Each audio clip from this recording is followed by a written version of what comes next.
But that's all right. I'm getting over it. Because naturally, I can't just have a 1-day cold. I'm not allowed. I'm supposed to have colds that last 6 years. It's like a requirement. So, it is Watercolor Wednesday. And it looks like Pepper has new paper. Yep. I picked it up yesterday.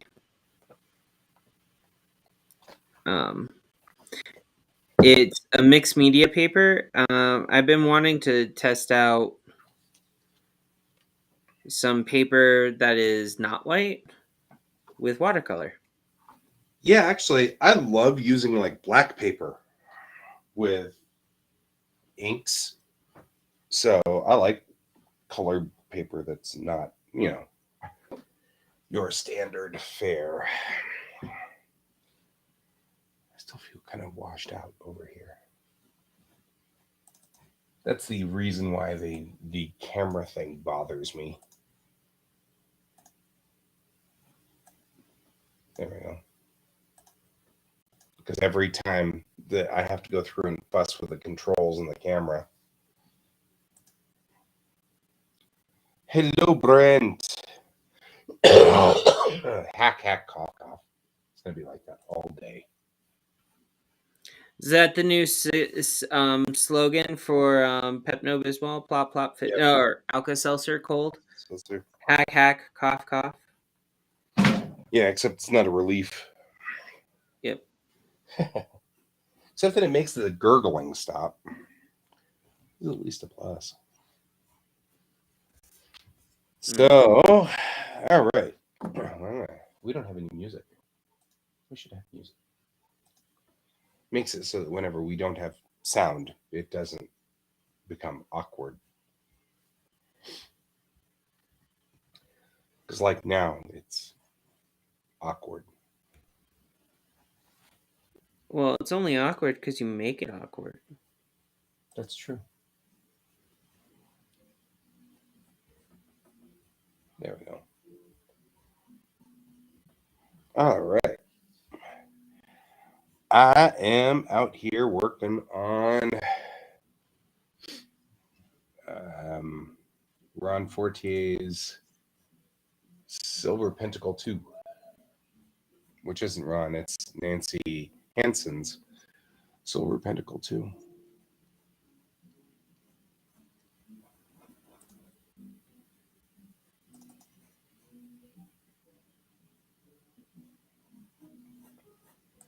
I really should keep these these pages up all the time. I keep bringing up the pages to look at like all the artwork style and stuff like that and how it's drawn. And I keep closing them and then opening them and then closing them and then opening them. It's like I really should just leave them open.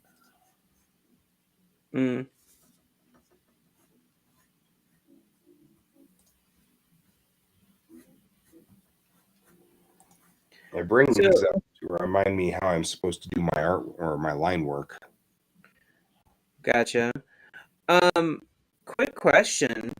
Because this came up in a conversation that I had with a younger artist that's on my team about taxes. And I don't know if we've ever actually talked about the ins and outs of taxes as an artist. Like, what do we count as income that comes in so that we can earn a living? And all of that stuff. I don't think we've ever talked about that. Have we? I don't think so. No. Okay. Because when I was doing my taxes this year, we went the cheaper route because we had purchased a home. And we figured, okay, well, we'll just do it ourselves so that we won't have to worry about paying someone to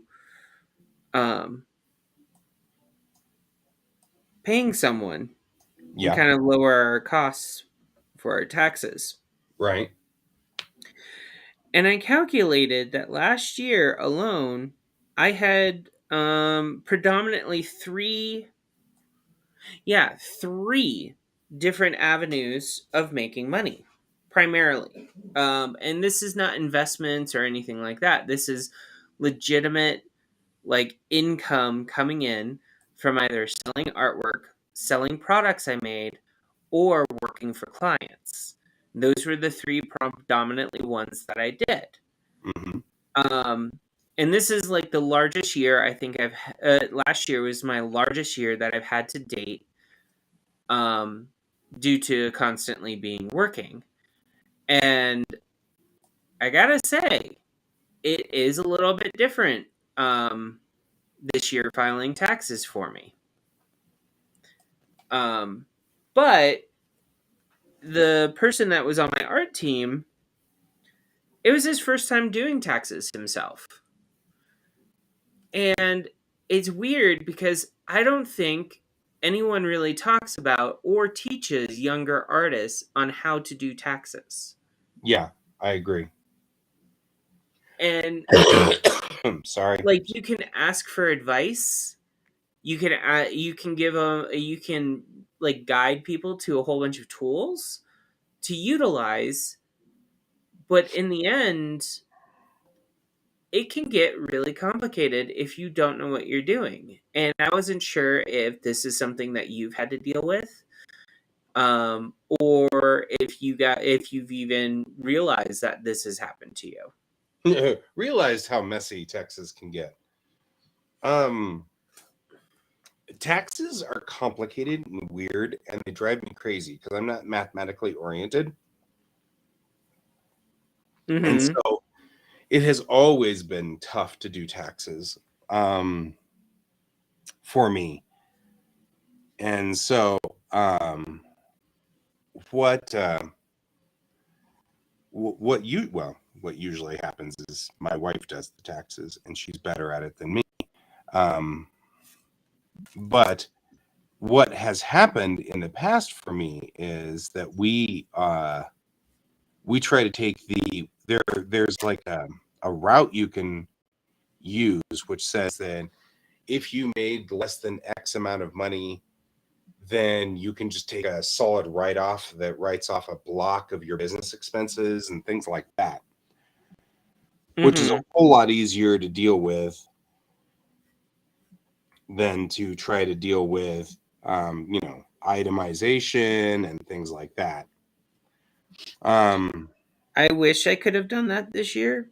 I was not able to because I made too much money. yep, I haven't yet. um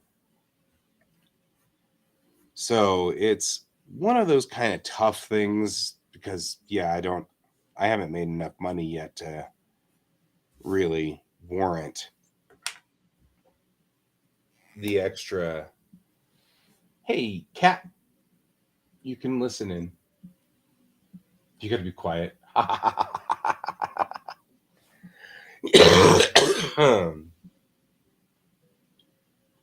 um, right.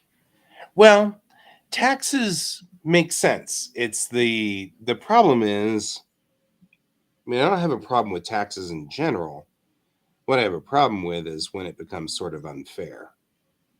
Um, because you can't live without taxes. I mean, Well, I got charged $1,000 for having my own business this year.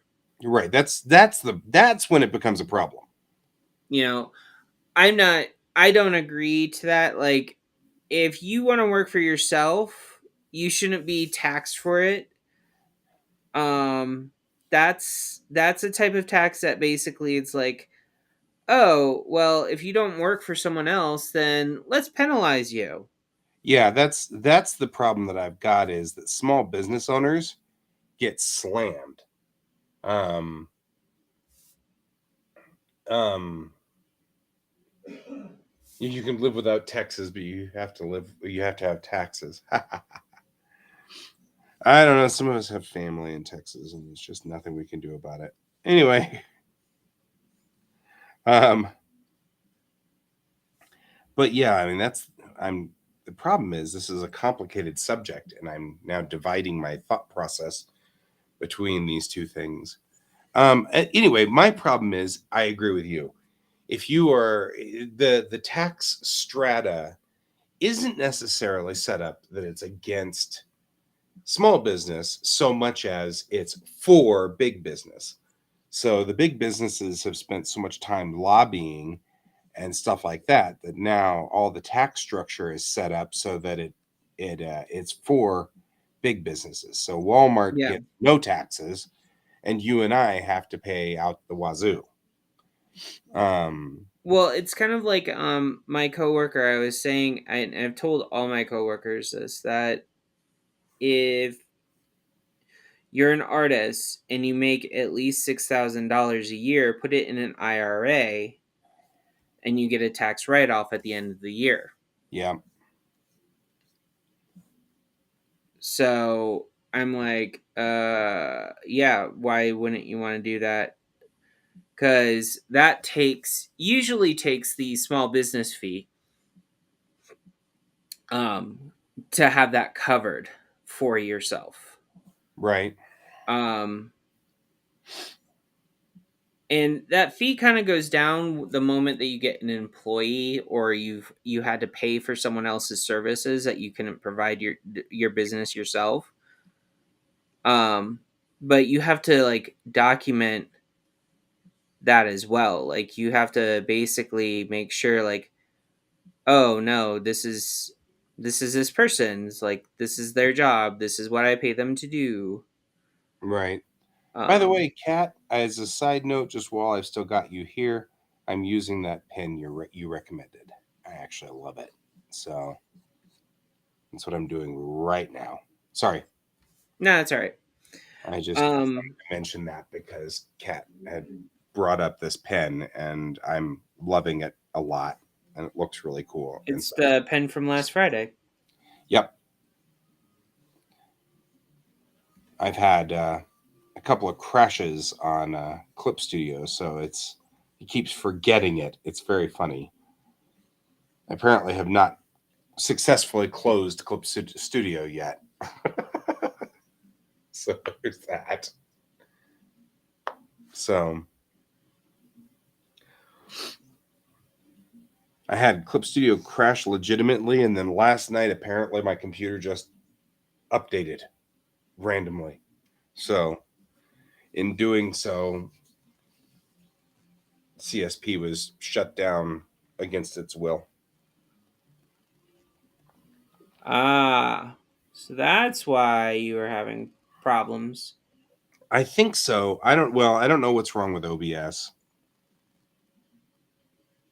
So I don't know what the story is. I've seen a lot of posts on the forums about it and stuff like that. So Mm, you might, yep. It does gotcha. have a very nice feel to it, though. Cool. This brush, I like this brush a lot. Well, I guess why I brought it up was I keep having it brought up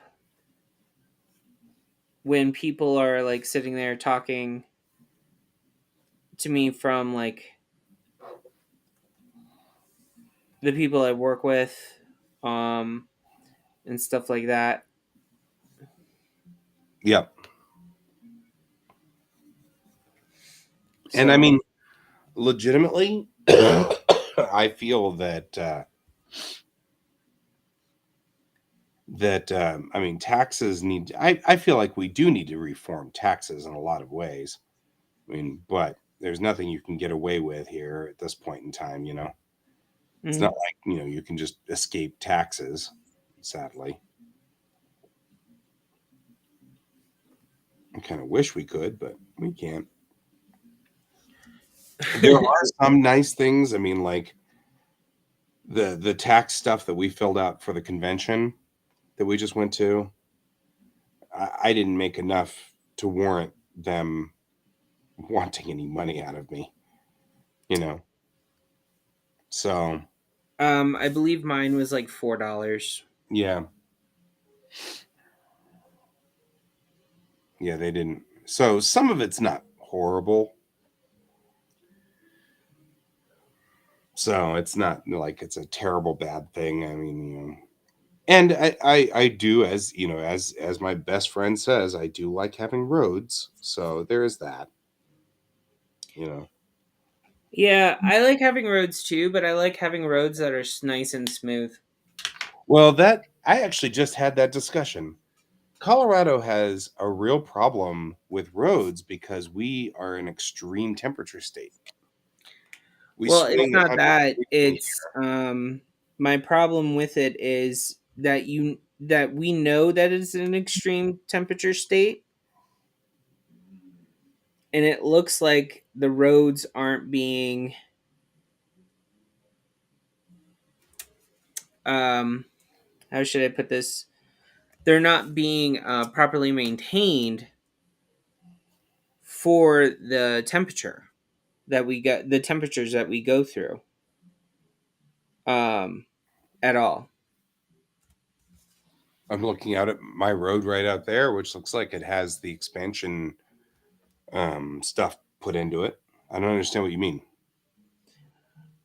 Okay, so I've been to your house. Yar. I've been uh pretty much everywhere that I can think of in Denver. Um, to kind of like feel the road and stuff like that. Sure. Um, which I don't mind. My problem is that's not gonna work. And what I'm getting at is the roads themselves just seem like they're not properly like laid. Oh. Uh yeah, the biggest problem I think is that asphalt doesn't do well in extreme temperature. And that's something I mean, I remember the 80s or something like that, Nine News doing a report on how roads expand and contract, but we also do an entire section of it in the driving school Mm-hmm. because water, the biggest problem is water. Yeah. If you get water in the cracks that are there when it freezes, that expands, which then pulls the asphalt apart. Um, Right. and I mean, so places, I'm from places, Florida. It does that there too. yeah, places where, well, yeah, but I mean, places where 90% of the time it's either water or ice, it doesn't have as much of a problem as where we are, where it was ice last night and it'll be water today. Cause like it was, I mean, it's still below freezing out there right now.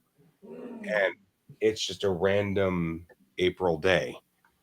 And that's the biggest problem with Colorado is it could be freezing at night and sunny and warm the next day, and that's enough to damage a road in a year. Right. And that's in asphalt in itself doesn't really handle that type of weather changing rapidly very well.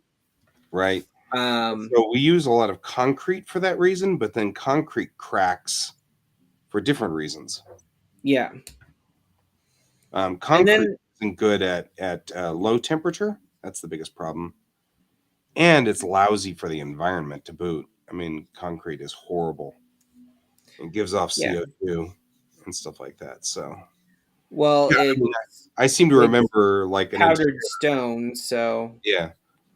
I remember this entire expose that they did in the 80s, 90s on why Colorado roads in particular, why we have to, the whole thing was why do we have two seasons, winter and construction? yeah. Because it was like it was, the whole thing was why is it that there are always cone zones in Colorado, you know? And it But I was think that's actually most states now, unfortunately. maybe, I mean, it could be, but at the time we were constantly in a cone zone. I remember that. It was like always that way. I don't know. I know that recently it's become sort of a political thing too, to like pick on whoever it is that's in charge, and kind of, why is it our roads suck? It's because our governor or our mayor or whatever. Yeah. It's been kind of a political thing to blame the current administration for, bad roads, which of course Well, is silly for Colorado because it's always been bad. I Even mean, when it's we've not had that. like bestest mayors ever or whatever. Yeah. I I just was it's one of those things. Somebody had just mentioned that because um, Governor Polis has just decided or just passed a thing for putting in charging stations in state parks, which is Oh, cool. okay. I love that, because I've got an electric, and so this is great for me. And Yeah. of course that was the big argument on the forum was, well, what about our roads? And it's like, well, but our roads, there's nothing you can do. You just have to keep patching the roads and doing the best you can. I mean, you can think of creative ways to do it to Yeah, kind of get. I'm not But sure. I mean, I know that we've had some experimental roads over the years yeah. where they've tried to do weird things, and and like those roads just really were horrible. Kind of bummed about that solar roads one thing that turned out to be a scam. It's a bummer. This pin can be really messy. I like it. Like super messy, which is great when you're down here with a boot. You want it to Hmm. be scuffy. I am not with a boot. Yeah.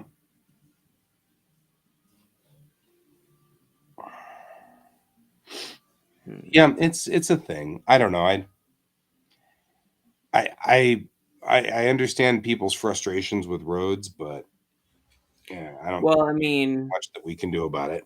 when me and Bill lived in the Springs, there was someone going around putting. Let's get back to the topic of art. In this case, they were spray painting and decorating the potholes with depictions of penises. Yep. Well, now the Springs is a different story. The Springs, like, they cut their road construction stuff like 3 or 4 times, Mm-hmm. because they were really big on cutting taxes. And so they cut the taxes all the way back and then realized they couldn't run the city. And so they'd end up cutting things like their road construction stuff. I've got a friend who lives down there and he drives cars. He's got an auto shop. That's what he does. Mm-hmm. And he makes a lot of money off of suspension rebuilds You down there. yeah, like and also avoiding potholes down there is like avoiding landmines. Yeah. Yeah, it's really rough. I feel like that needs to kind of be less, more like this. There we go. So, anything from comments because I can't see right now. No, Kat's talking about Tennessee having pretty bad potholes too. Mm. But I would think that Tennessee would be one of those also sort of dealing with a lot of water in the cracks, pulling them apart. Surprisingly enough, Florida does better with concrete Yeah. than it does asphalt. That's But 'cause the concrete can last longer because, like I said, well, concrete doesn't do porous. well in really low temperatures, but that doesn't happen in Florida very often. Yeah, it Cough, doesn't. cough. Yeah, I know. Challenger, cough, cough, cough. Um, No, what I was saying is like if you go down there, the concrete parts are more well maintained. Yeah, Um, they last longer. yeah. What's this color again? I don't know, but we'll make it the hair. Oh, it's purple. Okay, happy day. Purple. Um, no, yeah, no. I'm just. It's one of those things of like when I go back to Florida, it's very apparent asphalt will crumble really quickly, Uh-huh. and um then they'll be out doing road work, but like it's road work that like lasts year round there. So like we can complain all we want about the construction problems here for the roads, but I mean I've literally watched stuff being built for like 10 years and never getting finished. Yeah. Yeah, I mean, I wonder if that's well, I can't talk to you right now, Kyle, so I wonder why he needed Don't they know that you have a show this morning? Jeez. Yeah, that's from Drive Safe, so he'll have to. That's from my school, my driving school. So we'll have to. I'll have to talk to him in a minute. I'll call him whenever I get out of show. Well, if you need to, if someone else wants to join, then we can talk and while you're doing that. No, I'm good. I got Okay. work to do, man. I work during the mornings. So All anyway, right. yeah, the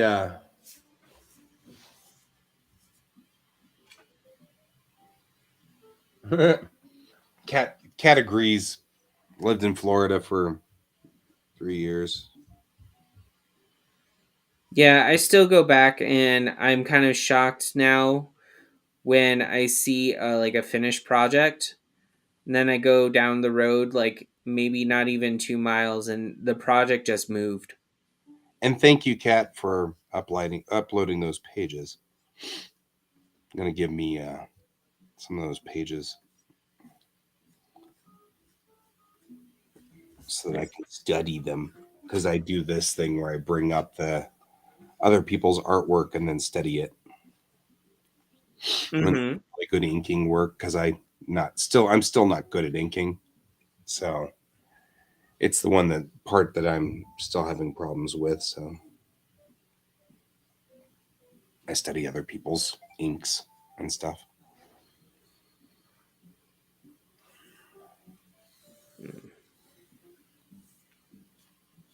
Well, that's good. Yeah.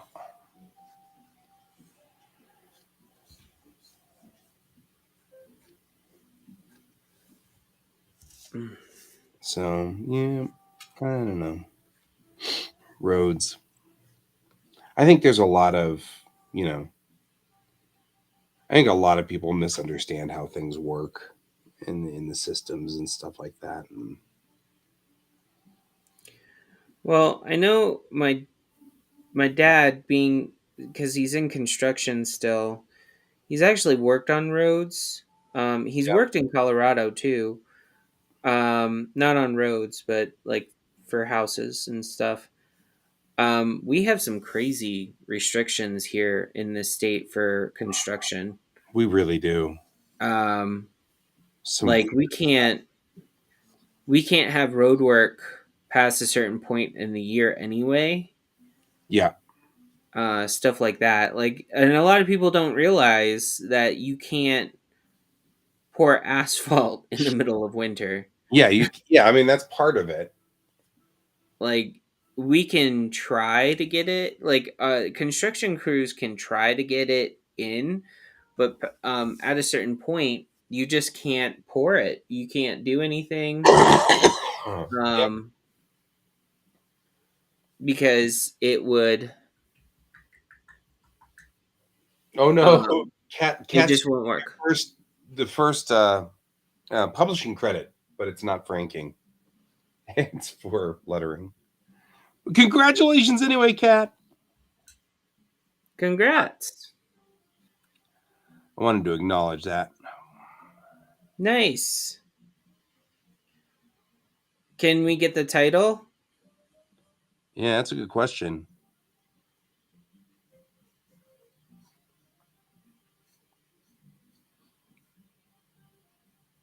There we go. But yeah, well, and that's the thing is like, you know, people will use that as, you know, proof positive that you know, Colorado doesn't care about roads is because you never see construction on roads during the winter. And I'm like, you can't pour asphalt in the winter, and you can't repair asphalt in the winter, and you know, it's like there's a whole bunch of it's not just a law, it doesn't work. Physics don't allow it. Yeah, the physics don't allow it, and Like you can't pour concrete it's still in the you can't pour concrete under, I think it's 60 degrees. yeah, exactly. So like there's all kinds of weird, you know, well, but that's proof that, you know, Colorado sucks. And I'm like, it doesn't actually. There's nothing you can do. As Scotty says, you cannot change the laws of physics, you know, Unless you're Scotty. and then you can change the laws of physics.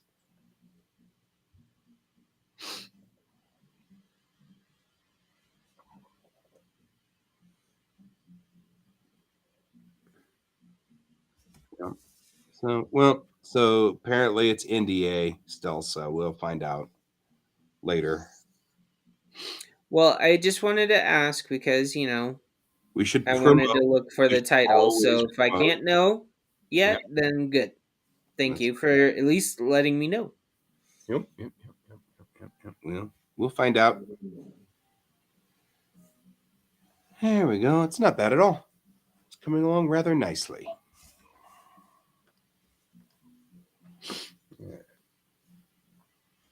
Star Trek changes the laws of physics all the time. Do you want to point out that's usually within their show? Because otherwise, I would love to be a superpowered human from Right? their universe. Suffer the wrath of Pepper. Right. Let's see here. Why are my lights behind me still red? They're angry. My lights are angry. They're only angry at you. That's true.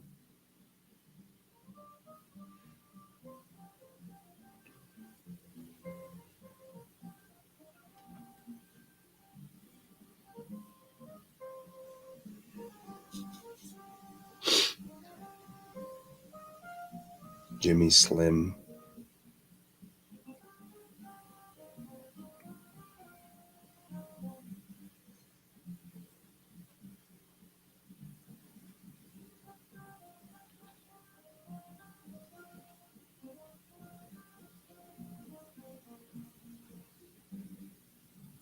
Yeah.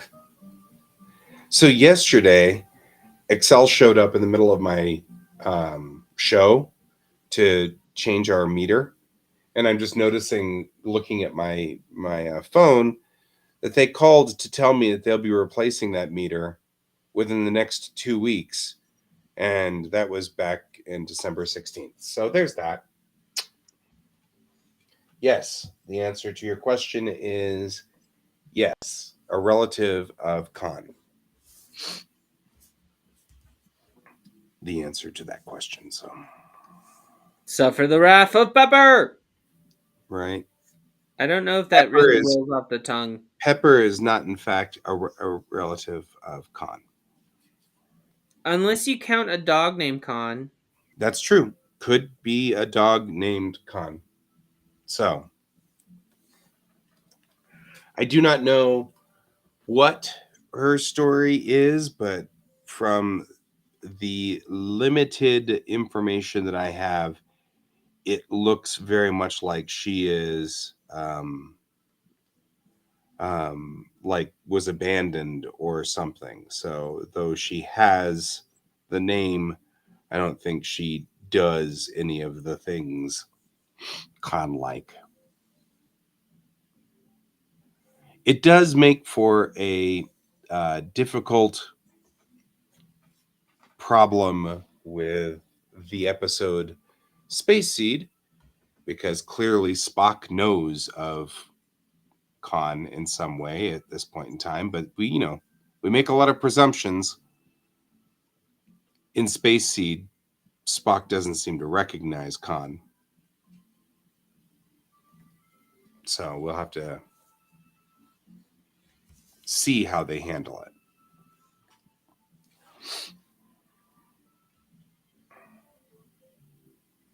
Who did they have playing Spock? Ethan Peck, that's Gregory Peck's grandson. It's interesting. Okay. So, Interesting choice. yeah. I'm surprised they didn't get Zachary Quinto again. Zachary Quinto is a movie star, and there is weird. He was in Heroes. What do you mean movie star? Well, He's he's a done movie star. sitcoms. He's a movie star now. So there's a weird. He's from the movie universe, is what you mean.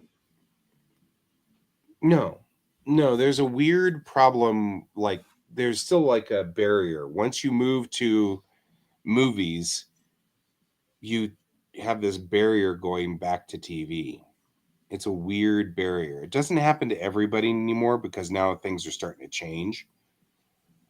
But for a while there was a lot of sort of this, well, you're a movie, so we can't bring you into TV.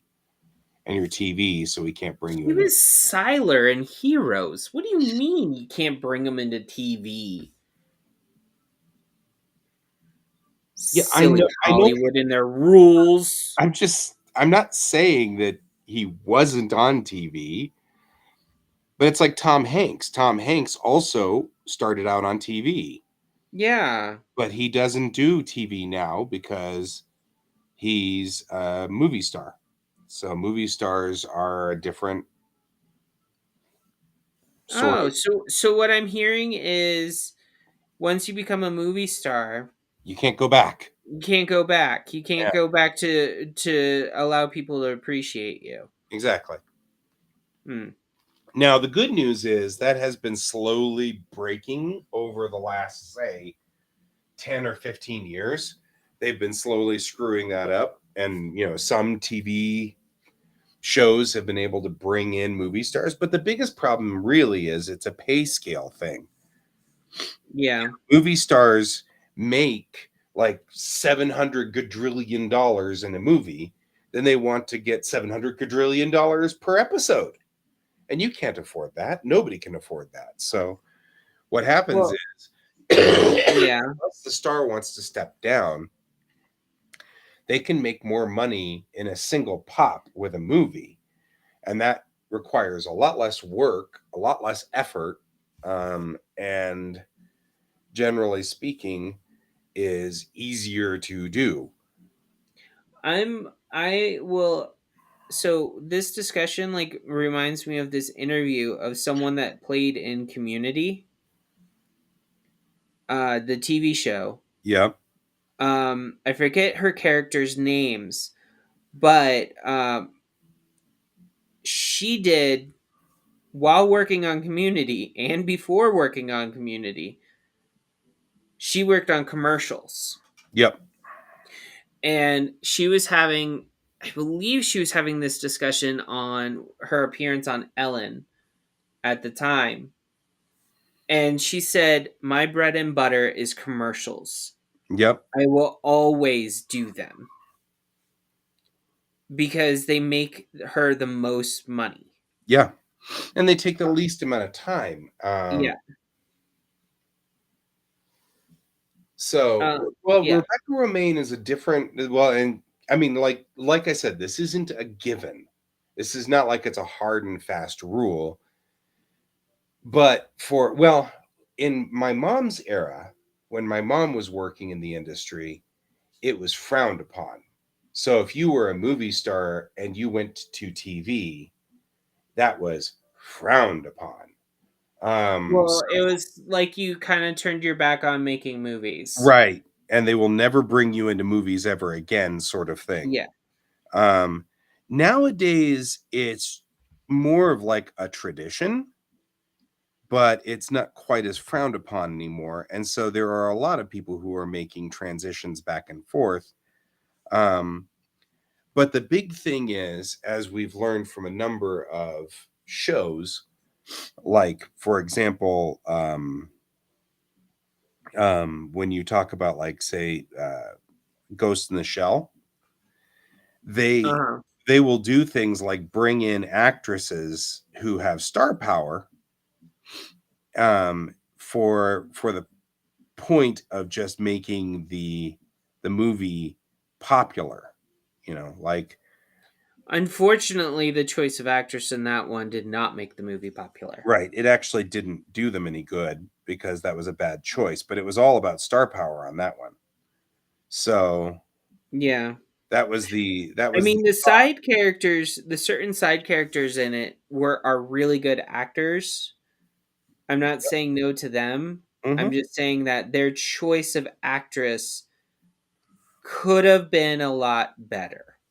Could have been wiser, Yeah. been a wiser choice. But the point is that they brought in ScarJo because she has star power. So Yeah.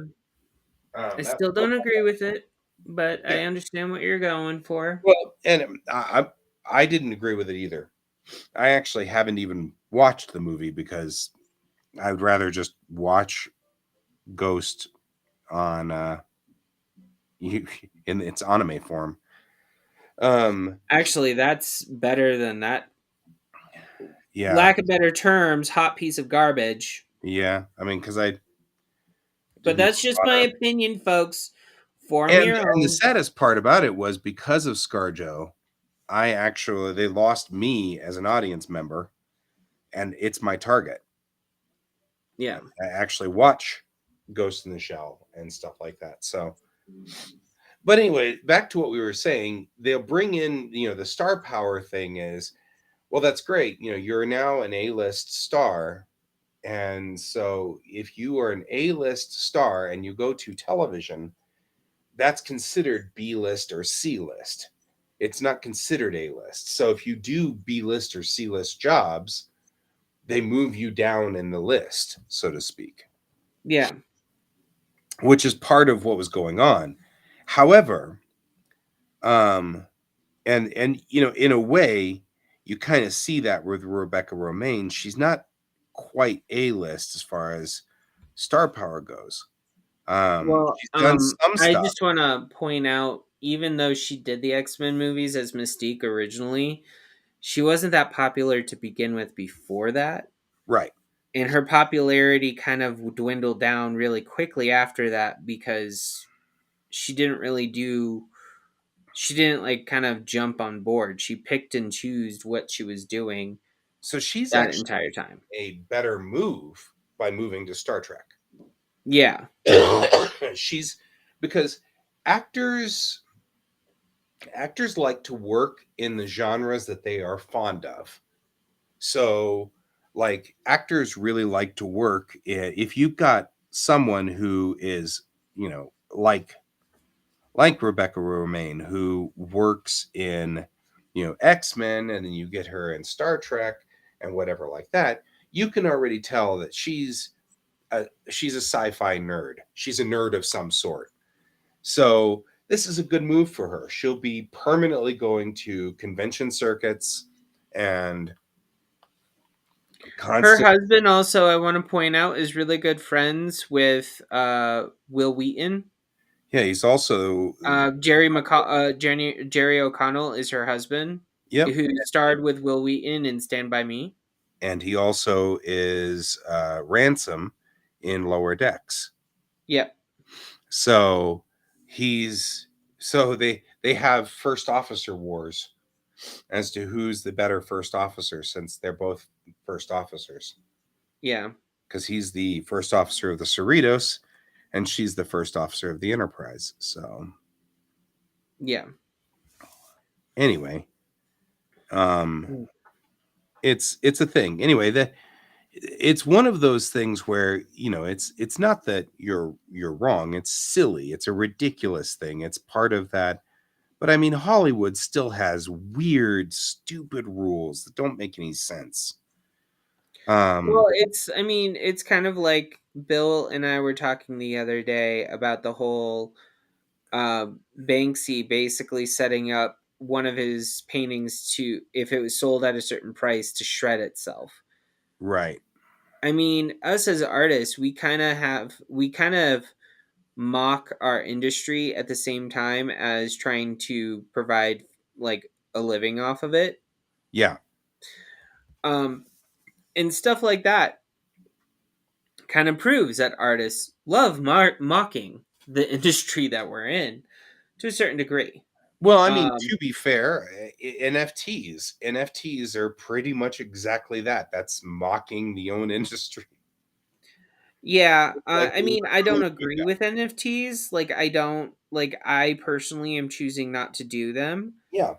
I am lucky that my current employee, one of my current employers as an artist, gave us the option for anything we create not to become an NFT. Uh-huh. Um, but I'm also seeing like some of my coworkers like struggle Yeah. because they have like they're involved in the NFT program, and some of them are doing really well with it, and others they're like, you know, it's like a gambit. Like it's really. Well, and I that wasn't I really feel like NFTs in and of themselves are um a joke towards this whole thing. You know, it's also sort of a joke. Mhm. You know what I mean? Like um it's totally a um you know, it's gambling with money that doesn't exist, with things that don't exist, and which is fine. I mean, I mean, really, pork futures is the same thing.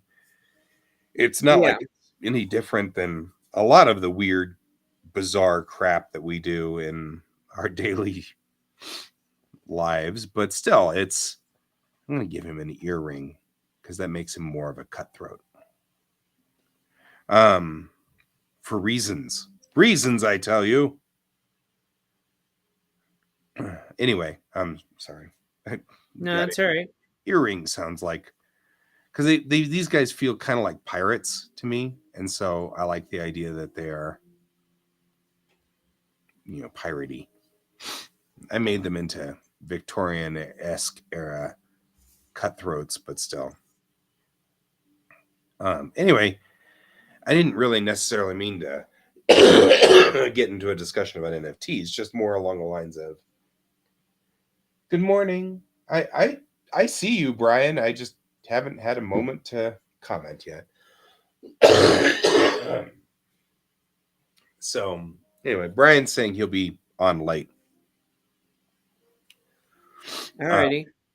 so, but he'll be I'm joining just back. surprised he wasn't joining now. Well, that's what he's saying. He'll be joining late. I assume that means that he is having breakfast. So anyway, yeah, it wasn't necessarily um No. I'm just right. hoping that everyone's enjoying while we're talking, at least the artwork I'm producing.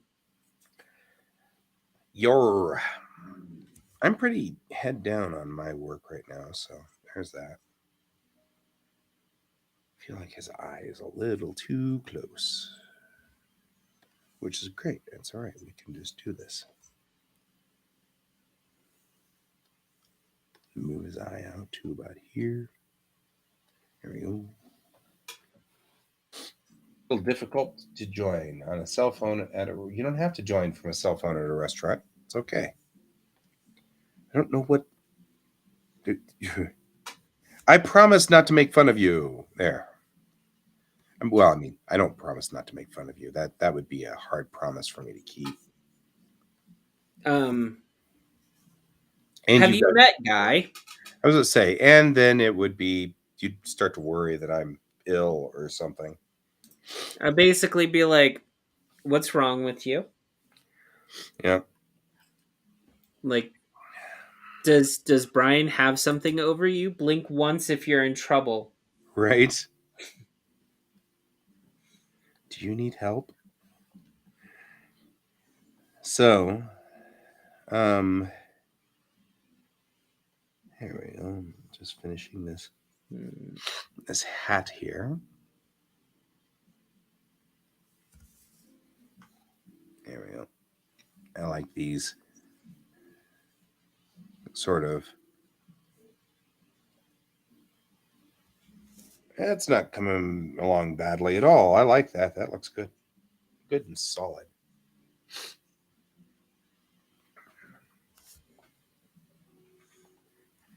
Yeah.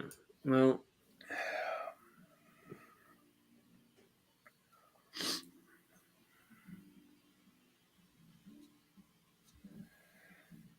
Gonna need to do more sort of get more of the folds of the fabric there stressing there, So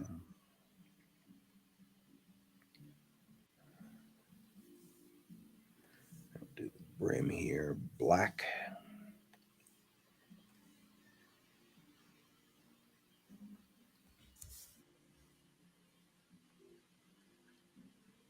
Here we go.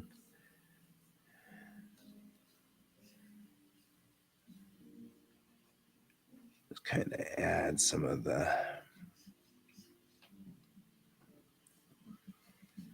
make this look more like a captain's hat here. Kind of give it some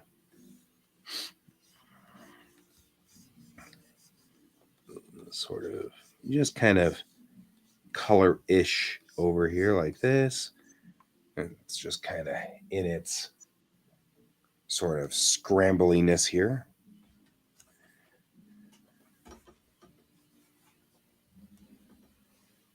there you go. The wind is picked up a little bit, just a little breezy.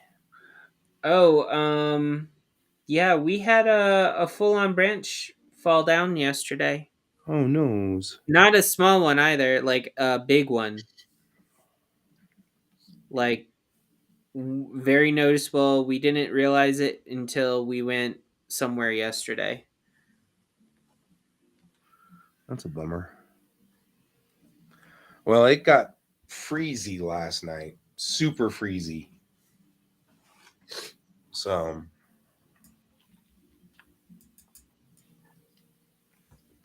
like it is still minus 4 degrees Celsius out there. I feel like there needs to be sort of more of a like this shape in the front here. And I feel like they had patches in the front, Well, it makes him look like he's got a police hat on. Instead of the old battered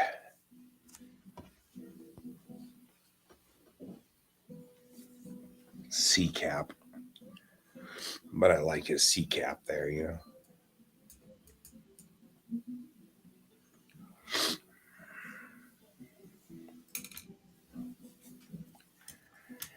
Maybe I want his nose to be a little bit more crooked.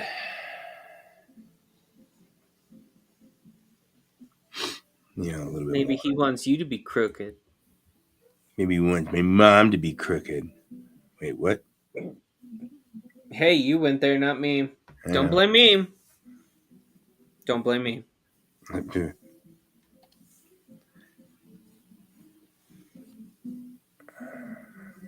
There you go. Kind of bring this out a little bit more like so.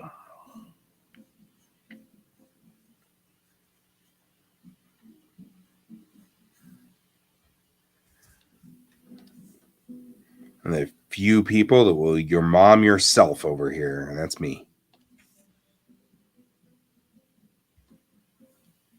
There we go.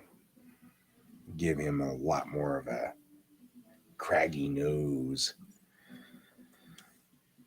I keep thinking of like my father-in-law here. I love my father-in-law, but he's spent many years at sea. His face is all leathery and craggy, and it's really fascinating and interesting looking, and he's an interesting guy. So instead of looking at it in his eye, you look at his skin, huh? Yep. He's gotten used to me over the years, though, so we're there. It's okay. Looking forward to seeing you on the show when you get here.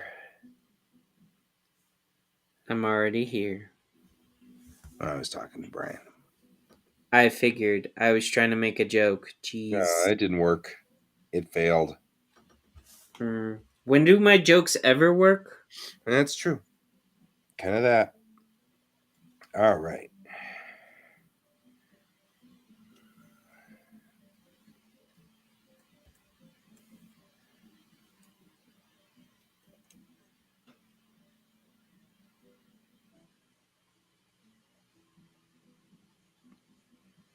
Man, I do like this pen, though.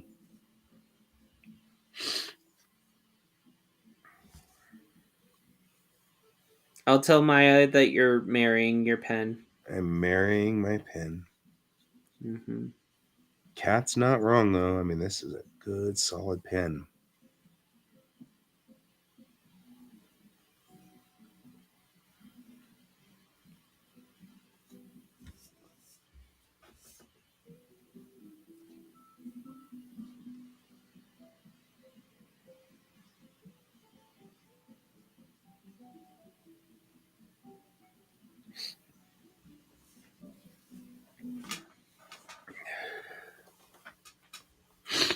I'm going to do that and do that, and there we go.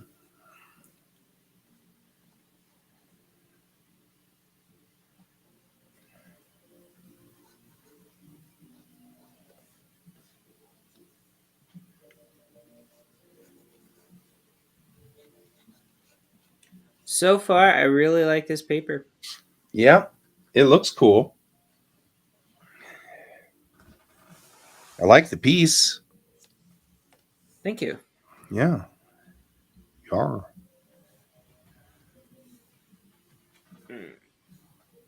Question is, what colors should I do in the background?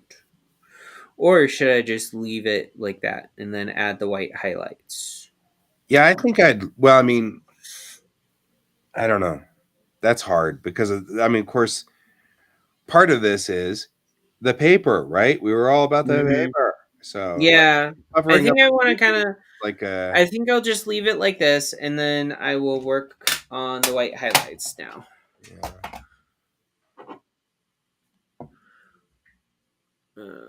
Yeah.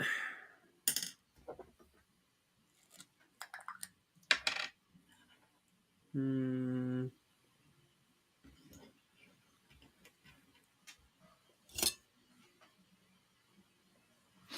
I'm just putting in a whole bunch of lines here.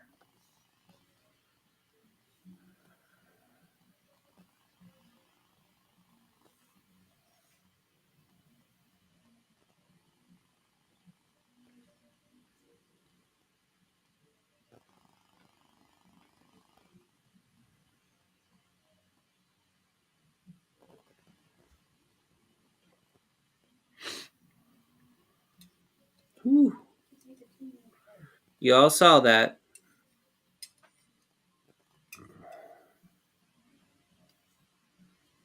I saw nothing.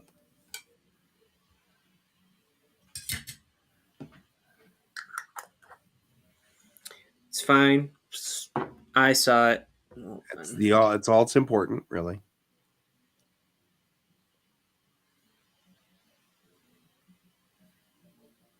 And we came up on our break time. It's time to stand up and take a break. All right. I will take a break. I will too. And come over here and switch to ring camera, and then wonder why do we not have? I mean, it looks like all my lights are red. I don't know what the story is with red lights. Red lights. Like that one's green, that one's blue. So like the other lights are doing their thing, just not these guys.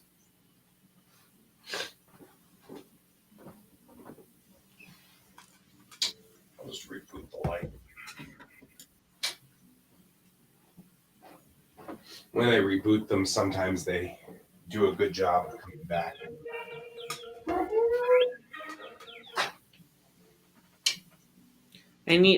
That's right. I haven't changed Bill's ringtone yet.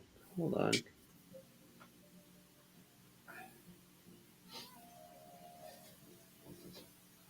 You want to join us? Does that mean no? Come over here. I'll give you scritches. You want scritches?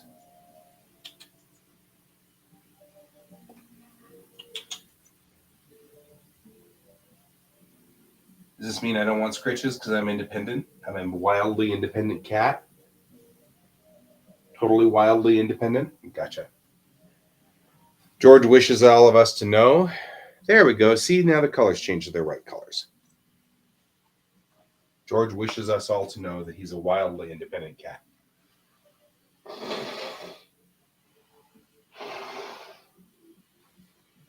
And he follows no human instruction at all.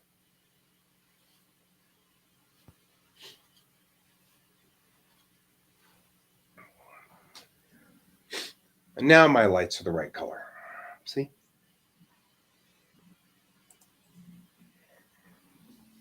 All right.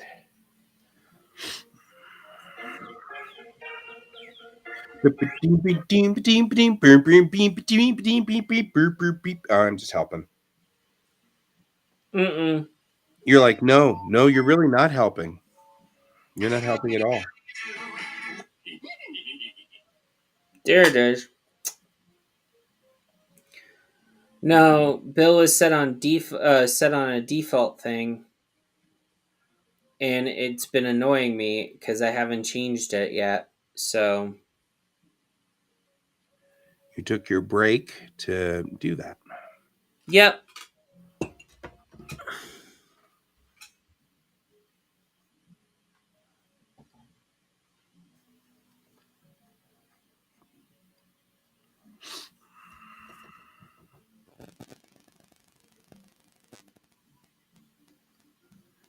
There we go. Kind of come along here like so.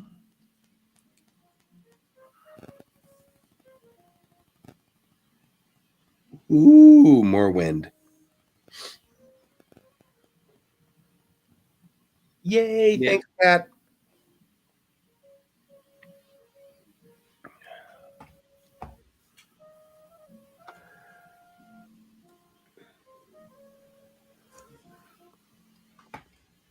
Okay.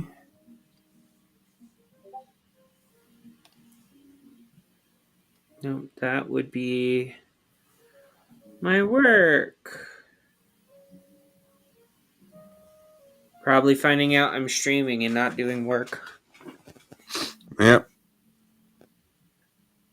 Although that would be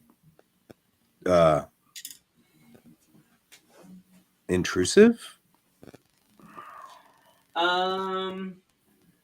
Yeah, I have really weird work rules. We've talked about my work rules in private. Yep. I can't talk about them In public. in public. Yep. Nah, luckily this is just a notification that they just dropped something. That's all. Yep. No, that's not what I wanted. I wanted this. There we go. Ooh, nice.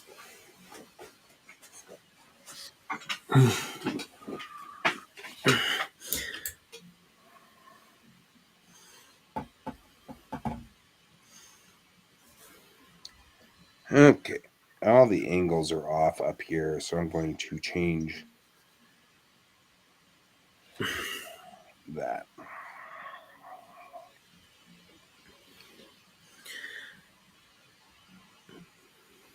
Because this is a blaster TM patent applied for.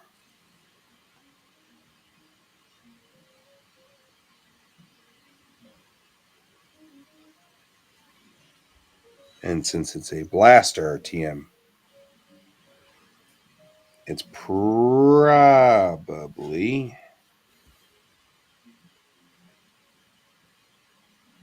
well, I made it space AG. So there.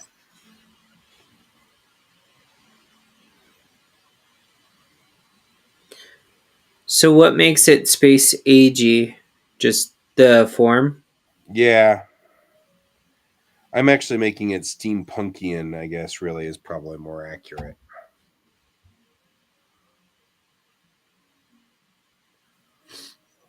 It's less a,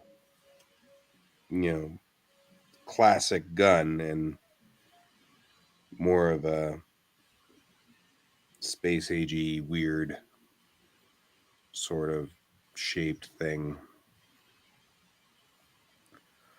with gas chambers and lines and things. And so,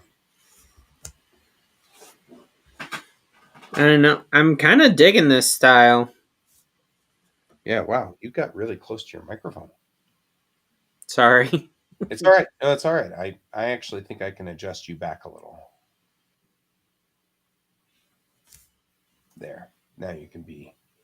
It was just starting to spike the microphone a little.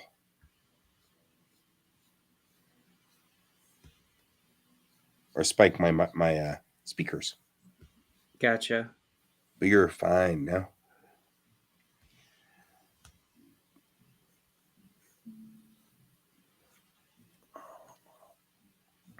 I get to have burritos for lunch. Homemade burritos. We went to a new taco place yesterday. It It was wasn't Tuesday. bad, Wednesday.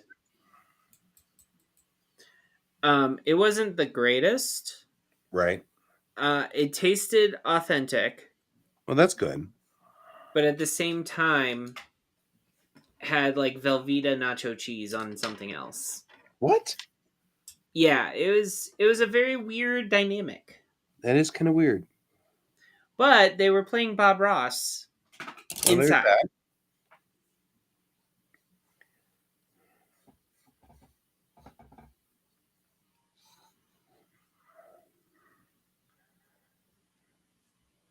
So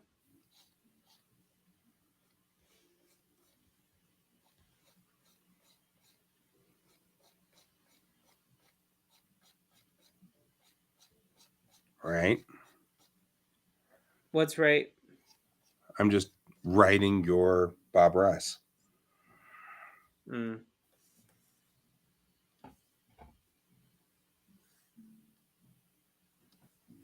There we go. And finishing the blastering. Oh, $5 sushi roll.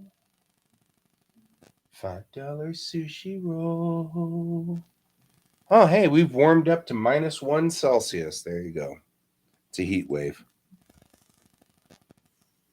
My mom would go through the house going, "We're having a heat wave, a tropical heat wave." As someone who's been in a tropical heat wave, negative 1 Celsius is not a heat wave. That's the joke she was making. Gotcha. She grew up in Houston, so, certainly I think my mom would know darn well. Yeah. She always said, though, the coldest she ever was in New Orleans. I would not doubt that. Yeah, she had said that was her coldest time ever. Well, I mean, To be fair, it is a highly moisture city. Um, and as much as I want to say dry cold is cold, um, high precipitation cold is much worse. Yeah, high humidity. Well, that's what she was saying, was that the humidity, because they were right off of the Mississippi, where they were at. Yeah. Actually, my sister and I drove by their apartment a couple of years ago. Go just to see. We were in New Orleans, and we're like, oh yeah, well, I'll go see. We drove by their apartment, and wasn't my sister and I? Who was it? I was with somebody. Anyway, it doesn't really matter. But man, they were like I think they were really close to the Ninth Ward. All the areas that were flooded by Katrina and stuff like that. So, not at the time, my mom and dad lived in New Orleans in the 70s before I was born. So, 71. But yeah, it was it was uh, I was there in July, and it was miserably hot, Yeah. unpleasantly hot. I'm like, this is miserable. Who would live here? Who'd voluntarily live here? Ghost Hand says actual Mexican food can be much more mild than you actually like to believe. Weirdly enough, here, meaning Brazil, we like to add spicy components as a side bowl instead of in the food itself. Oh That no, fascinating. Ghost Hand. It wasn't the fact that it wasn't spicy. Like it was just very authentic tasting. Um, Yeah. and by authentic tasting, like I enjoy normal Mexican food and authentic Mexican food. I really do. But like they decided to add something to their menu called Colorado nachos. In the nachos, that's what they use Velveeta on. Yeah, see, that's not cool, man. I'm just saying. Who does that in real life? I could answer that, but I think I would offend you. Not Coloradans. Um, I've seen it more than once In in Colorado? Colorado. Well, yeah, but that's not what we would authentically call that. No, but like cheese should solidify when it's cold, and this did not. Yep, Like it the did not. cheese was liquid the entire time. Ugh. Yep. So it's a thing. It's a thing. I don't know. I think just thinking about Velveeta cheese is enough to make me ugh. Anyway, that's not happening in my burrito, needless to say. Yeah. I mean, to be fair, I do get cravings to have it, but that is just because of nostalgia. I was going to say it's the same reason why I like to go to Taco Bell. It's not because it's good. Yeah. I mean, really, realistically, we don't go to Taco Bell because it's good. We go to Taco Bell because it's nostalgic. And you don't go to Del Taco when you're normal inebriated. You always go when you're drunk. I Yep, mean, also true. Which is why I've never gone to Del Taco.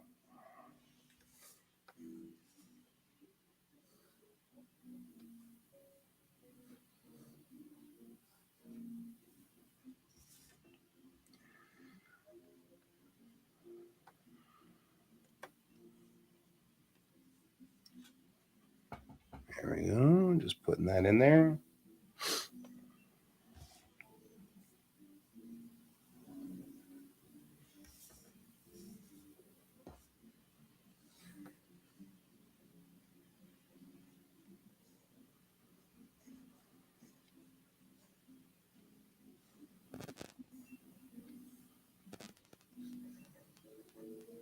I'm getting some static pops from your microphone. Most likely due to the ghost that's in my house. Plausibly. It's been happening frequently. Let me check and see if my Wi-Fi's on. Oh, yeah. I mean, it's just it was really just an FYI. There's no issue. I'm just making sure you are cognizant and aware. No, I've been aware of it for a while. No problem. So if you go back and listen to our show, you could probably, in all the little gaps there, hear Pepper eats Velveeta. Pepper eats Velveeta. Pepper eats Velveeta. I don't eat it on a regular basis there, guy. Just saying. Okay? Just saying. Just saying. I literally eat it when I'm craving certain types of foods. That's all. Nachos is not one of them. I do not like nachos with Velveeta. As I clearly found out. And with that, I am trying to get my chair on the mat. And I'm going to change my... Okay.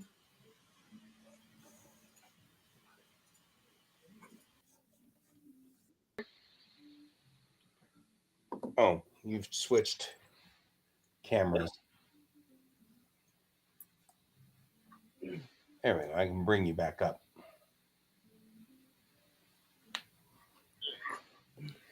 I actually, Brazilian food, like the Brazilian twist to the version of, I just like Brazilian food. But this is back to I travel the world in my stomach. I'm like, ooh, I want to try your food, Oh, I like it. I like it a lot. I think it looks better in person. Well, yeah. I mean, But, that's a given. Yeah. But I'm going to scan it in. That sounds like a plan that involves a scan and planning.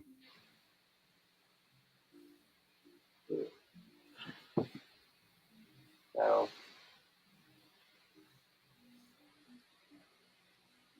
oh, covered up guy in the chat. By the way, I'm reading everyone's chats now, so There you go. sorry. I don't like having my... I tried setting it up for you guys where I could read it. I just really don't like that. It's all good. Warn me before you go back to your desk, though. Okay. Speaking of desk, I actually... I am going to try to get a new art desk. There you go. So.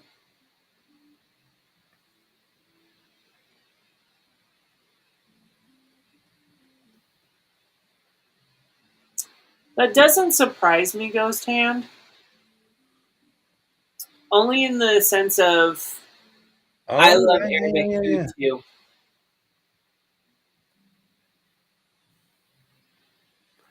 Well, there was a huge Brazilian culture in Japan. And so I had a lot of Brazilian food, but it was Brazilian food translated through Japanese, which means that now I've got to try what real Brazilian food's like. You know what I mean? Like when you get like these translations, it's kind of like, well, because I know like their idea of American food was kind of funny in a lot of ways. You had American fried rice. Right. I'm sorry. I'm sorry. I can't, I've had American fried rice, and I didn't realize that it's actually a thing in Japan and China. And when I was a kid, I actually added ketchup and soy sauce to fried rice. Yep. So yeah, I guess there's some truth to that. It is really weird when they get these translations where they translate things in a strange way. So, but the Brazilian restaurants that I went to were run by Brazilians. It's kind of interesting. Mm-hmm. It's really weird when the Brazilians there couldn't speak English and I couldn't speak Portuguese. So we spoke to each other in Japanese, and that was really strange. Like the weirdest. I don't think that's strange though. Well, it was no. Well, I mean, strange in a thinking about it in the top level sort of thing. You know what I mean? Yeah. At every corner sushi shop. This is not a bad thing, Ghost Hand. I mean, I'm just saying, I would dig that. I'm gonna pull this down. But no, I mean, it's like that was it was only weird if you thought about it in a top down sort of way. I mean, because we were both because especially at the time that we were there, you know, it's not like they were um they were you know they're Japanese. Well, and culturally Brazilians are closer sort of in like character and design and stuff like that in the way that they act to Americans. So, but the language for Japanese is culturally much more staid and prim proper and stuff like that. So it was weird because they spoke more like my kids did. And so I responded in kind by speaking more like, you know, like a teenage kid and less with the Uh-huh. prim proper. And it was a lot more fun. It was like fun to kind of here I am with a bunch of adults and we're all talking like teenagers. It was great.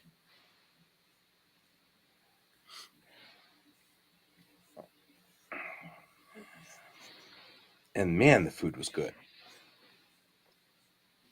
Well, Just food is always good. yeah, I travel the world on my stomach. When Hone is here, I'm like, well, heading to Thailand, get Thailand food.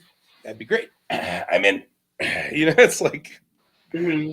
I'm in. I'm into all of this stuff.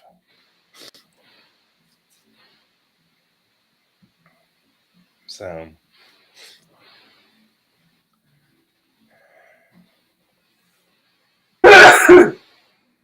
Excuse me. yeah, we both are sounding kind of crappy.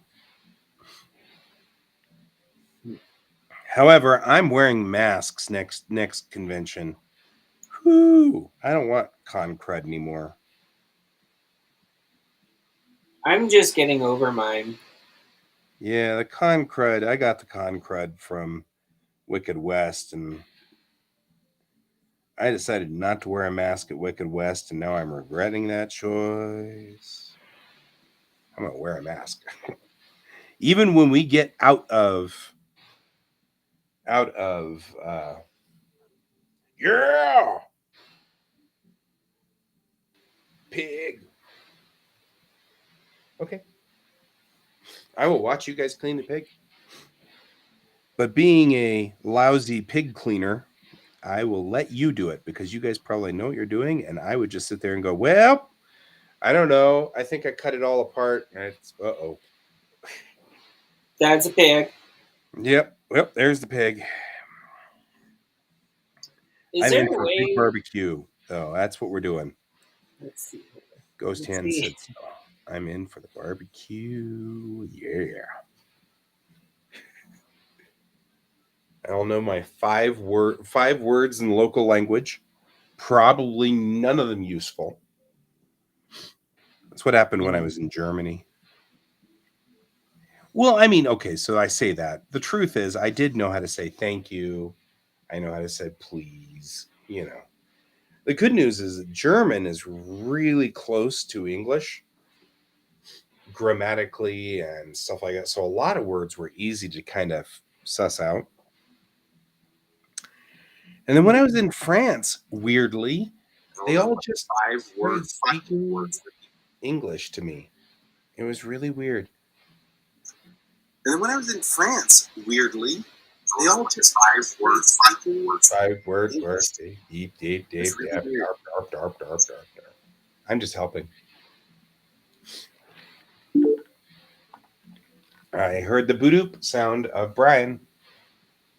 I don't see him, but I heard him. He booped. Well, I'm trying to. There he is. I'm trying to show everyone what I've just finished because I just updated it. But it's not allowing me to do anything posting in the chat. So I guess I'm gonna just have to post it on my art page because that keeps telling me you need to do something. You need to post something. Well, fine, I'll post something. How you doing, Brian? I think you're still muted.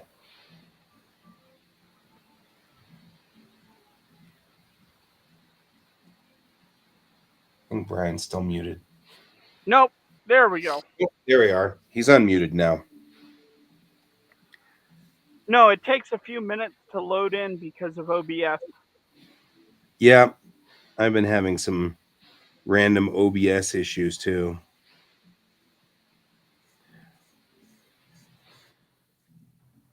So how are you this morning? So far, so good. Ghost Hand's gonna have us a big barbecue if we ever make it down to his neck of the woods. Well, there you go.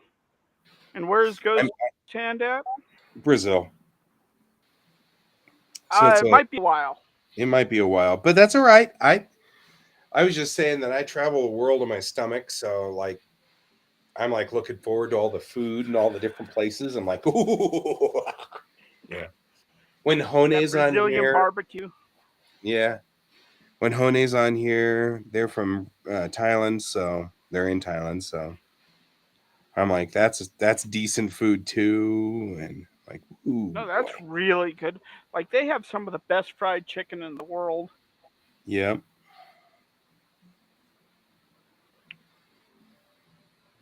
Some good stuff there.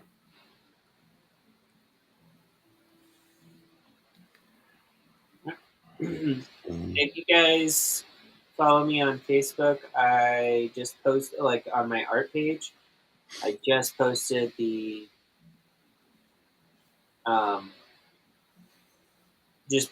picture I was working on. Nice. I am going to give this a try to post it in the chat so that you guys can go and see it.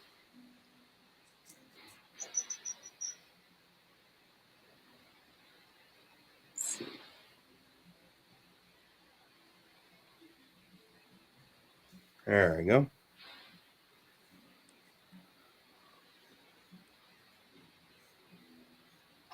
There. Done. Hey, I don't know if it'll work for you guys, but there. It's posted. It worked for everybody else. It looked like it popped up right here. Yeah, that was what I was trying to do. Yep. And it worked. There you go.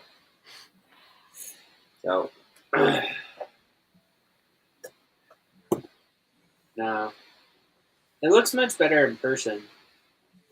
But I will say it kind of like it's weird. I'm like looking at it and I swear it could be markers because of the color of the paper. You don't see as many tones. Yeah. Like in a normal wash. So it's interesting. I could see that. But the white, like when you put the white on it, it kind of makes everything like look shiny. That's one of the things I'm noticing, or I like to do, is silver and gold markers when I'm working on stuff like paint markers. to add the shiny silver and gold to stuff. Mm-hmm. That's so much fun. Well, let me see. This is Strathmore Mixed Medium Toned Tan. That's what I'm using. I just cut it down. And then yesterday I went to the art store and I ran into another comic book artist who recommended this cheap 12 by 18 paper for comics. 12 by 18? Yeah. It's big. Well, watercolor paper doesn't come really in 11 by 17. Yeah. It comes in 12 by 18. Guess that makes sense. Is the closest size that I could find. Yeah, I guess that makes some sense. Maybe the color gallery.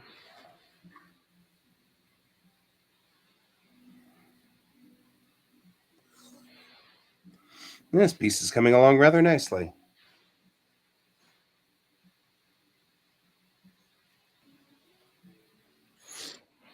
It is. I should save it. I will save and take a break and pop my knuckles.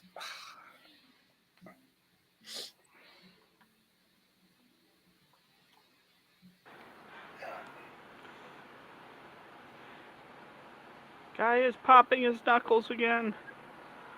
Hate it when that happens.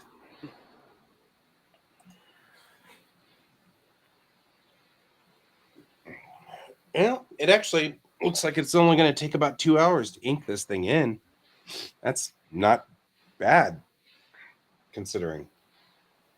So is that a reference page that you have on the one side, and then what you're working on? This is yeah, exactly. That's what I'm doing here. Is I've got this is a page from my favorite manga artist, comic artist, Haruhiko Mikimoto. He's the one who did Robotech or Macross, depending on which way you go with it. And in fact, this is Lin Minmei from Robotech and or Macross. So, but yeah, that's exactly what this is I keep that up there so I can remember how to do sort of the line work, how I want to kind of make it thick and thin in certain areas and stuff like that. And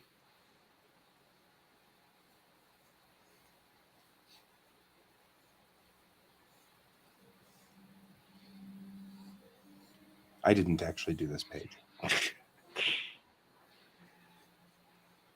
If I could draw like this, my life would be awesome. If you could draw like that, you'd be a manga artist. Right? Under a weekly deadline. Under a weekly deadline. Yeah, you would have like what? How many pages per week? 15? Yeah. 15. Something unpleasant. Yeah. I'd be Cat. Cat does that. Does she do 15 pages a week? I don't know. I know that there's a lot of pages.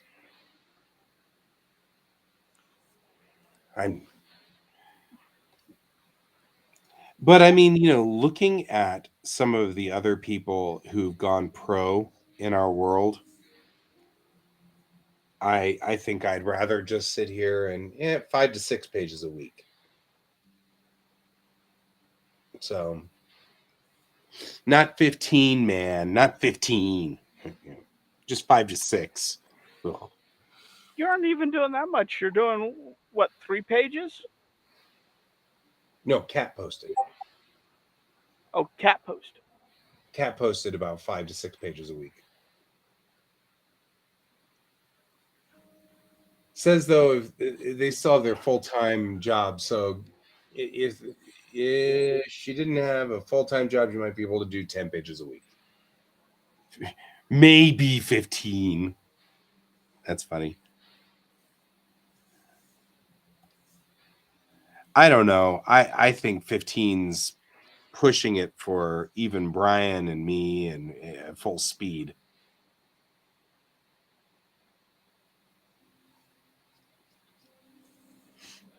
If I had a little bit more dedication, I could probably do 15 without a problem. But you guys are already complaining about how fast I go. Yeah, you might as well calm down. Just calm down. Put the pen down, Brian. Put the pen down.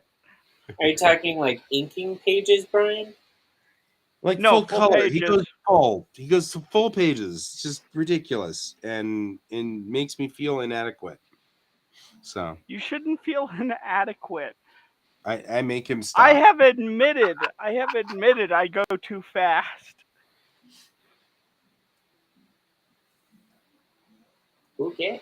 You know, someday, Kat, you need to. I want you on the show so we can talk about some of your CSP tricks, though, because I wouldn't mind learning some of those.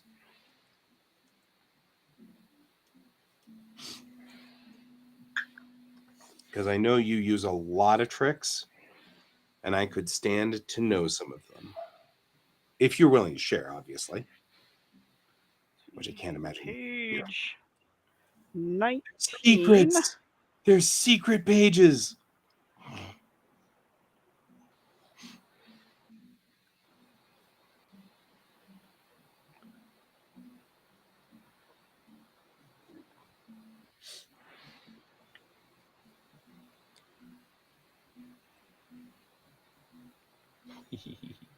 And now we work on page 19. Yeah. I mean, anytime you just pick the day. Don't pick a Monday though, because we only get 1 hour on Monday. But you pick a day, and before June, and after June, things get kind of hairy here because I'm going to be doing daytime shows and nighttime shows because we've got to do. I rejoined my my driving school, so I'll be doing driving school stuff. That's a cute picture, Pepper. I finally get to see it. Oh, thanks. But I'll take you anytime. Yep. It will be good for additional income, and I feel like it's good to be helping kids. It's something I actually really rather enjoy. You can gripe about people being bad drivers, you can do something about it. I do something about it, so. And I'm Boast certified, so. And then we get more people from California. Yeah, it doesn't help me any. But at least the Coloradans know how to drive in snow and ice.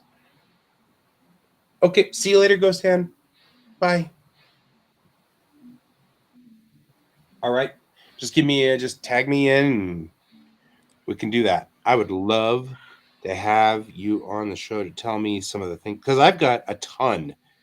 And I know that Brian definitely uses CSP and could stand to use know a couple of tricks and stuff like that, because there may be procedural things that we're doing wrong.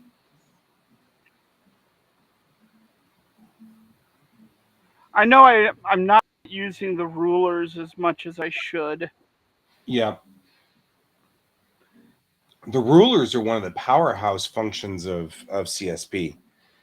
Like when I talk to people, they're all about the rulers. That is a major powerhouse function. So there's that. And story mode is also really Powerful. That's another big function. Yeah, I wouldn't mind like learning about some of that too, because I've got when I look at it, it kind of just looks like it's extra complicated, and I'm not sure how to use it. You know what I mean? Like it just looks like a whole bunch of extra controls and things like that, and so I would love It lays out it lays out the entire book for you, so you can look at how all of the pages are looking in a comic. Yeah, I get that. So if you But have I don't like a know. double page, if you have a double page spread, you can actually see how the double page spread looks next to each other. Very similar to InDesign.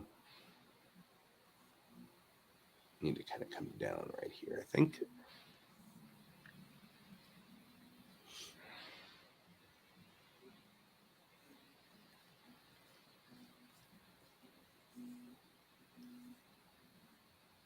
Yeah, I mean, I get that. I just I think I need to see it in action. Mostly because I'm old and I just save all the pages as JPEGs and then stick them all in a folder and then look at the folder and go, I'll move this one around, I'll move that one around, or whatever. So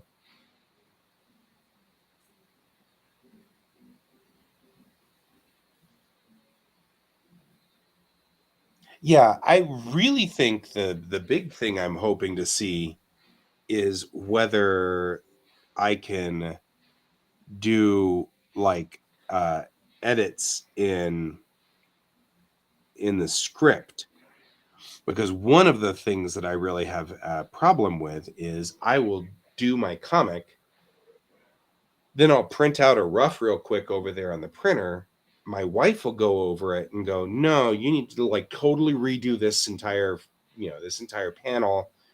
This needs to be this word needs to move there. She like goes through all of it and just breaks everything down. And so when she does, then I end up with a whole new set of, changes and edits that need to be done. And I know that I can use, I'm going to do this like big beefy hand here. I can use the panel functions, which are really cool. How you can take a panel and like literally move the panel because it's its own layer and it's its own like set of layer, or it's its own folder in a layer. I love that. I don't use it enough, but I love it.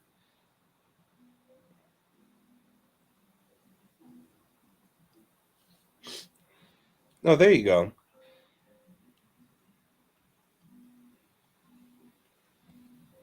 Cat's sending me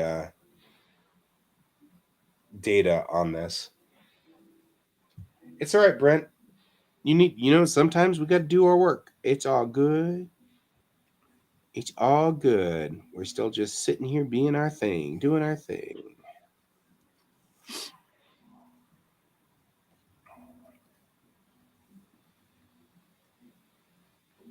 Yeah, I think really I just kind of, we're about to go into full-fledged story mode here, so I'm kind of, ready to kind of see what benefits I can get from that since I have EX.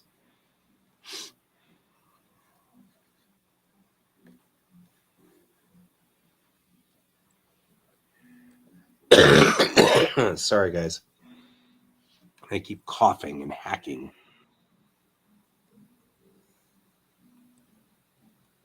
I'll get over this someday.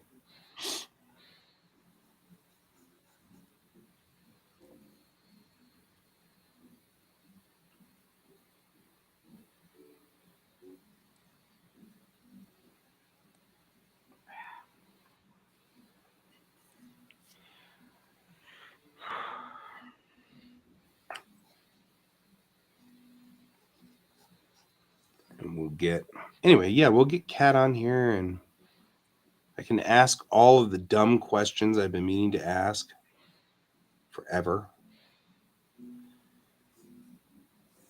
She'll think I'm an idiot, and that's all good. It's all right. I has no shame.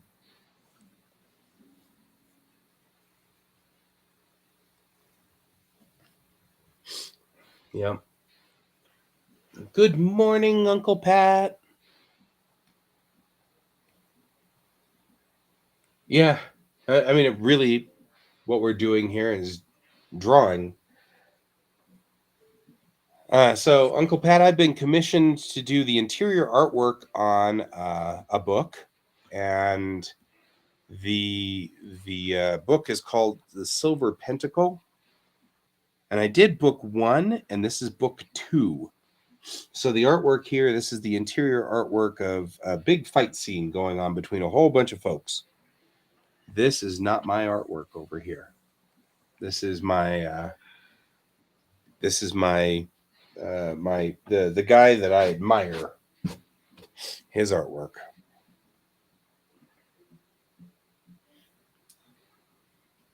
Brent is coming in from Kansas, and Kat's coming in from Tennessee. And Ghost Hand was on here a little while ago. He's coming in from Brazil, but he had to go to a job interview, so he popped out. Normally we have what? Kat's in Tennessee. Kat's in Tennessee now? Yeah. Last I heard, she was in Florida. And in South Dakota. She was in Florida? Last time I heard, she was in Sioux Falls. Yep. Does a lot of moving about. So. Anyway, welcome to the show, Pat.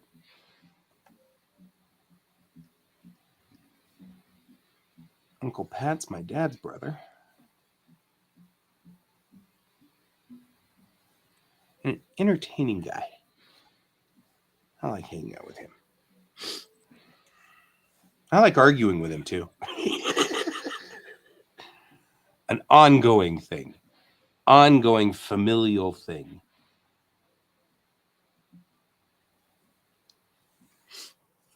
What's always amazing, though, is that my wife and him get along really well, even though politically they argue all the time.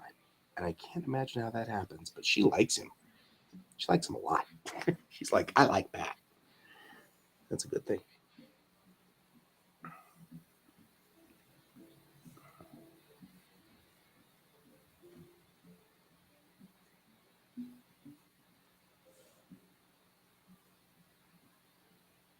In August.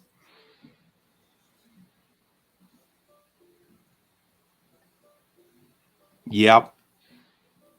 She is fond of you, though. She really likes you.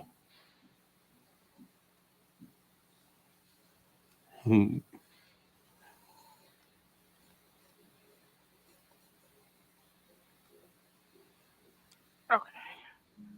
All right. That's so much better. This guy's a brute. So I got to make him big. A big, brutish guy.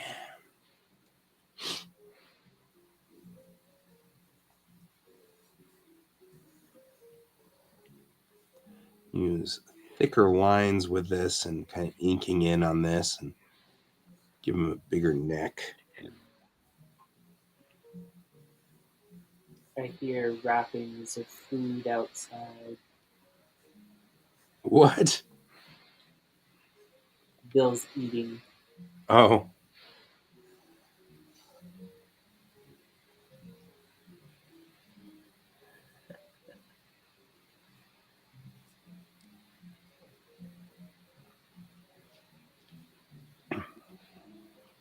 So there we go. Anyway, and give him a big, chunky muscle here.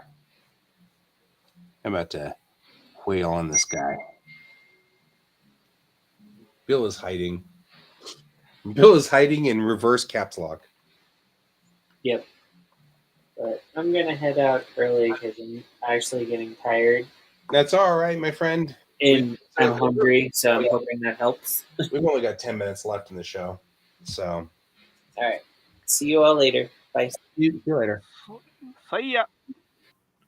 And then it'll just be you and me, Brian. Oh, no. Now it's down to you, and it's down to me. Whatever shall we do? And it'll probably work. Yeah, I had to shut down OBS. It was causing too much of a drain. I couldn't do any drawing. There is a Reddit forum on OBS, which maybe might help. I don't know.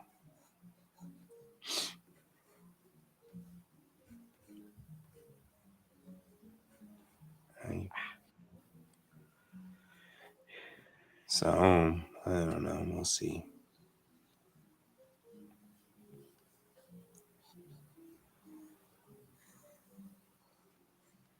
There we go.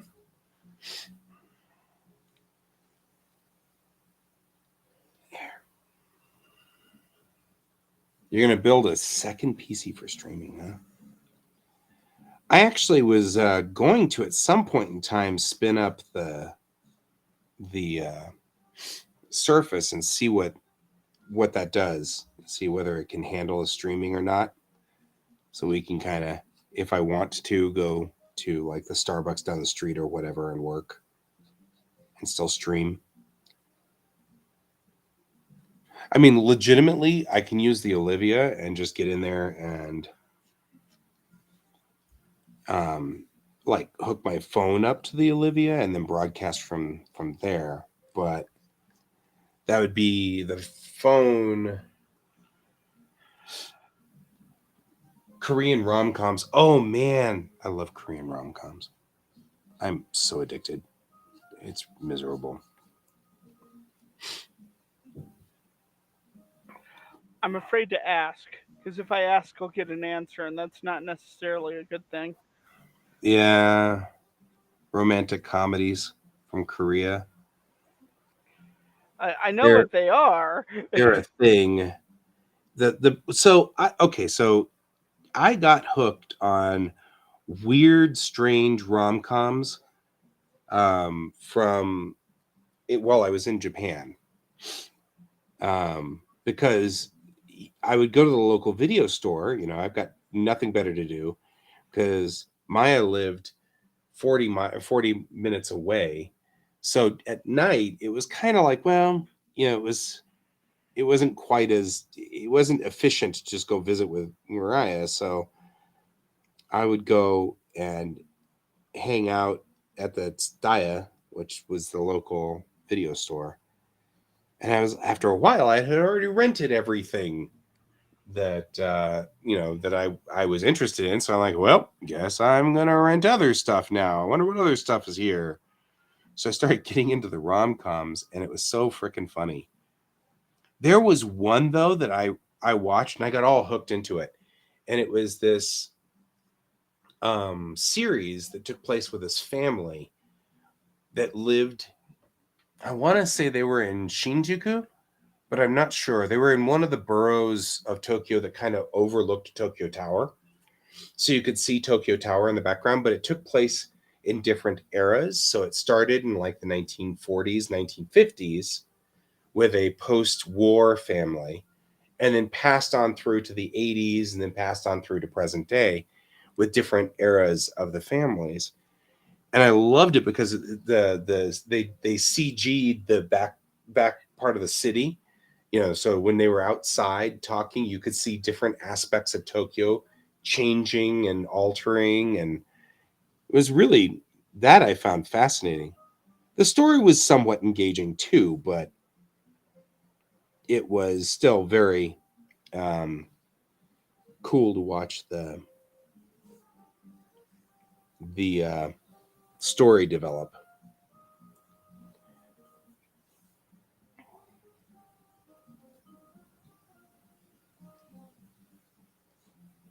That does sound cool. Like, Yeah, it was cool. because Tokyo's really, really changed a lot. Yeah. Yeah, especially if you consider where it was at the end of the war. It was pretty seriously firebombed and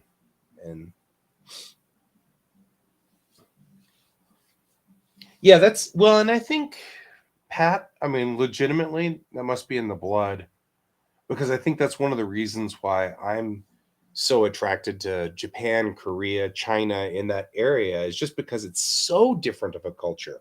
The culture is so radically different that it's fascinating to me. It's just fascinating to to to see how they, what their culture is like, and where they do things, how they do things, and what's a default concept, like something where here we would see it, we would do X, Y, or Z because it's, that's just what we do. And there they do something completely different. You're like, huh, so I never would have thought of that.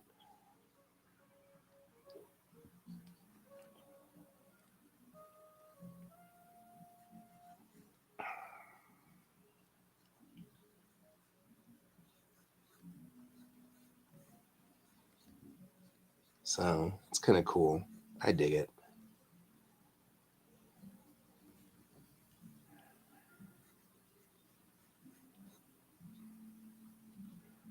There we go. Big brute of a guy. So, have you ever hit a point in your stories where you finally get to introduce the villain that you have been picturing in your mind for like years, and like they've always been a part of the story, but it's never been a part of what you've been drawing for the story? I just hit that. Like, I'm introducing the main villain to this story. That's cool.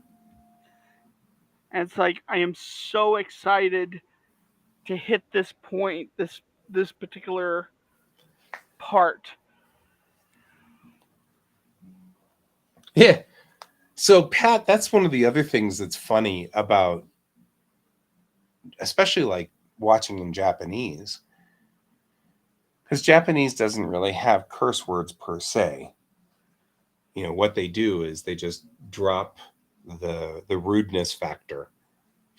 So, they lower their politeness level, and that's considered bad language.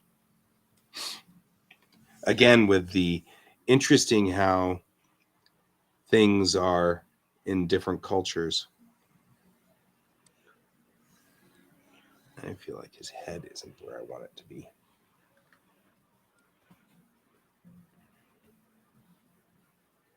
Which I find intriguing as well.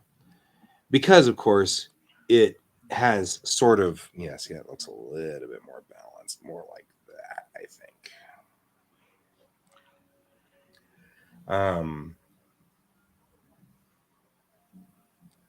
Yeah, that's what I'm after. But yeah, I'm with you. I mean, I don't mind curse words that much myself, except when my kid uses them. He's gonna get so busted for that. I just heard the parent inside you. Yeah. Yeah. We're at an age now where it's cool at school to do that, And it's like, no. Can we not do that and stuff? So, how that goes. Well, also too, look at the people he hangs out with, myself included. Right. When he comes to the art group, we're a little we're a little loose with the. Yeah. Huh? Last night at the art group, I don't know what he was saying, but he was talking to Tyler and the other boys, and he had some snark that was off color of some sort. But since I wasn't familiar with what the color that it was off on was, all right. We've got ourselves a good old fight scene. That turned out well.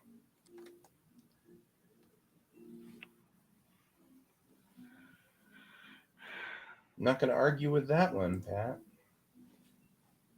Oh, my goodness. My goodness. Okay. Okay, well, oh my gosh. I think that's where I am for the day.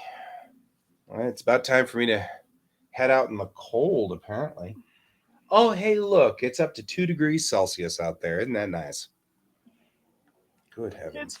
It's not bad, but the wind is not making it fun. That's 35 degrees Fahrenheit. So there you go.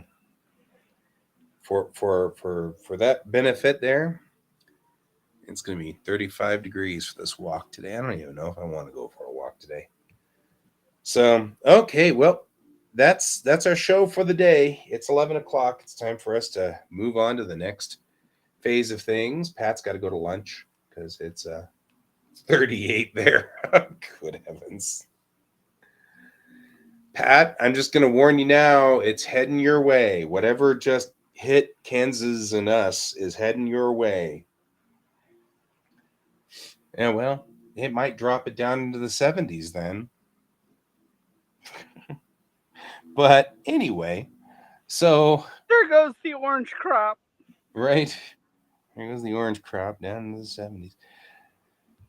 Okay, guys, that's what we got for today. And I'll be back tomorrow morning and bracing for bad start. Yeah, I doubt it'll get all the way down there. It probably won't. Oh, dog. I know, right? We've got our whiny dog back out there again. Somebody put their dog back out in the backyards. The dog's out there crying. So see you all tomorrow. We'll be back again at 9 a.m. Mountain Time until 11 a.m. Mountain Time. And thank you for joining us, Pat. Thanks for joining Kat. Hey, Pat and Kat. Thanks for joining Brent. And thanks for joining Ghost Hand. And we'll see everybody tomorrow. And thanks for joining me, Brian, and of course Pepper, wherever Pepper is. And until then, keep your eyes on the stars. Bye-bye. Bye.